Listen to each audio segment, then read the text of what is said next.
నమస్తే, welcome to NCN news. నేను కళ్యాణి. బులెటిన్లో ముందుగా హెడ్లైన్స్. అభినవ రాబిన్హుడ్ వంగవీటి మోహన రంగ, మంత్రి కందుల దుర్గేష్.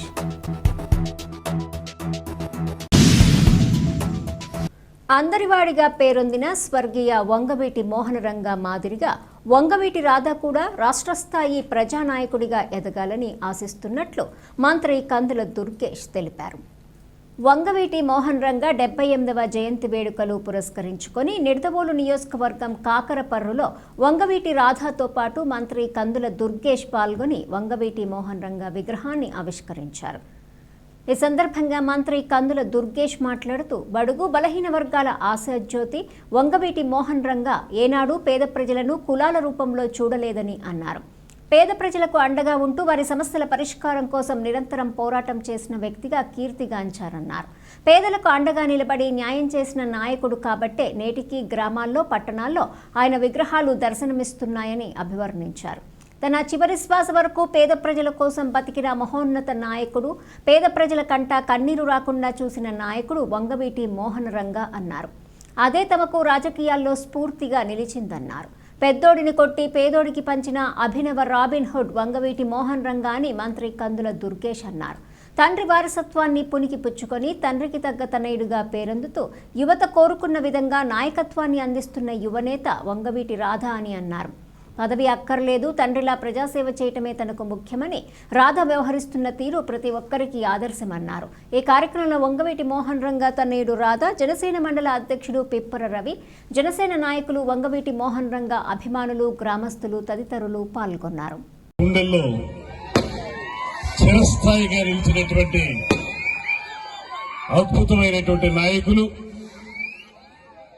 పేదవాడికి ఎక్కడ కష్టం వస్తే అక్కడ నేనున్నానంటూ వెళ్లి ఆ కష్టాన్ని తీర్చినటువంటి మహానుభావుడు,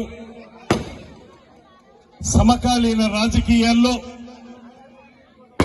ఇంత పెద్ద ఎత్తున చనిపోయి 35 సంవత్సరాలు అయినప్పటికీ కూడా ఇవాల్టి కూడా ప్రతి గ్రామంలో ప్రతి పట్టణంలో విగ్రహాలు పెట్టుకోవడం మాత్రమే కాకుండా ఆబాల గోపాలం అంటే చిన్న పిల్లల దగ్గర నుంచి పెద్దవాళ్ళ వరకు అందరూ ఆరాధించేటువంటి నాయకుడు, మనందరికీ కూడా మార్గదర్శకులు శ్రీ వంగవీటి మోహన రంగ గారి విగ్రహ ఆవిష్కరణకు సంబంధించి ఈ రోజు జరుగుతున్నటువంటి ఈ సభలో ముఖ్య అతిథిగా విచ్చేసి ఈ కార్యక్రమంలో పాల్పంచుకుని ఇప్పటికే రోజు ఎక్కడో ఒక చోట కార్యక్రమాల్లో పాల్గొంటూ వర్ధంతి జయంతులు వచ్చినప్పుడు అటు 10 రోజులు ఇటు 10 రోజులు కూడా ప్రతి ఊర్లోనూ కూడా కార్యక్రమాలు పెడుతుంటే అవిశ్రాంతంగా తిరుగుతూ ఎక్కడా కూడా అలుపెరగకుండా తిరుగుతూ ఆ కార్యక్రమాల్లో పాల్గొని యువత ఏదైతే కోరుకుంటున్నారో ఆ నాయకత్వ పటిమను అందిస్తున్నటువంటి మన యువనేత వంగవీటి రాధా గారికి మనందరి తరపున కూడా ప్రత్యేకమైనటువంటి అభినందనలు తెలియజేస్తా ఉన్నాను. ఇవాళ మనం ఆయన నుంచి తీసుకోవాల్సిన స్ఫూర్తి ప్రధానమైనటువంటి మాట నేను చెప్తాను. పేదవాళ్ల కోసం కష్టపడ్డమనేటువంటి స్ఫూర్తిని మనందరూ తీసుకోవాలి. అదే ఆలోచనలతోటి, అదే విధానంతో పేదవాడి కంట కన్నీరు తోడటమే లక్ష్యంగా పార్టీ స్థాపించి మనకి ఇవాళ అధికారంలో ఉన్నటువంటి జనసేన పార్టీ నాయకులు పవన్ కళ్యాణ్ గారి యొక్క ఆలోచనలు కూడా రంగా గారి ఆలోచనలకి పూర్తిగా దగ్గరగా ఉండేటువంటి ఆలోచనలు. ఇవాళ మీ అందరికీ మనవి చేస్తా ఉన్నాం.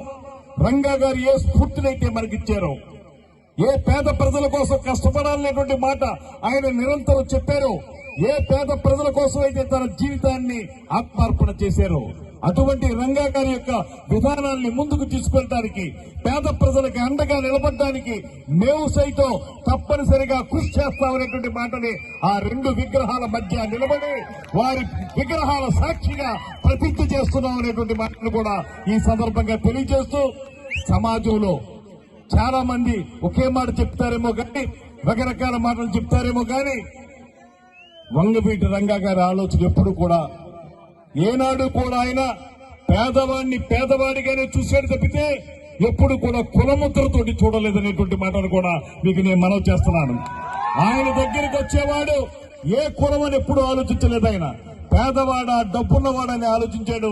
పేదవాడైతే అతను ఏ కులమైనప్పటికీ కూడా అతనికి అండగా నిలబడి న్యాయం చేసినటువంటి నిజమైన నాయకుడు రంగా గారు. అదే మాకు స్ఫూర్తి. రాజకీయాల్లో ఉన్న మేము కూడా అదే నమ్ముతున్నాం. కుల మతాలకు అతీతంగా అన్ని కులాల్లో ఉన్నటువంటి పేదవారికి రక్షణ కల్పించడమే ధ్యేయంగా పనిచేస్తామనేటువంటి మాటని శ్రీ రంగా గారి విగ్రహం సాక్షిగా మరొకమారు తెలియజేస్తూ, ఇవాళ మనందరి కోరిక మేరకు ఎంత కష్టమైనప్పటికీ కూడా, ఇబ్బంది అయినప్పటికీ కూడా నుంచి ప్రయాణం చేసి ఇక్కడికి వచ్చి ఈ కార్యక్రమంలో పాల్పంచుకుంటున్నారు రాధా గారు.